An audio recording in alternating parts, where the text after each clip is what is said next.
yetiş ya Allah.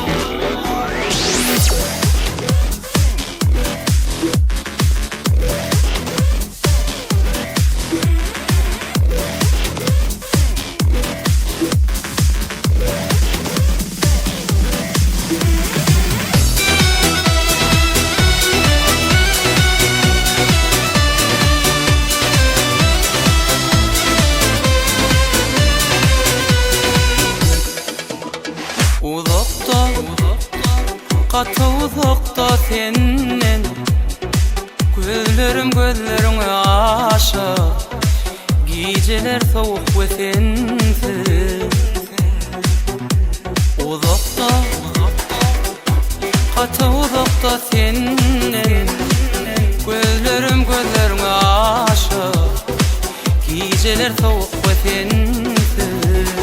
Allah'ım seni yetirsin, asmana alsa yüreğim, yine sen bilen gelip otursa kalbime söyleyeyim, söyleyeyim kaytım. Akçalının yerde söyleyeyim gönlümü, günahlarını boynuma, seni kucağıma alsam, hem derdim hem begencim, sen gülmen bilen ise, men görmedim beyle, şeyle odandığı.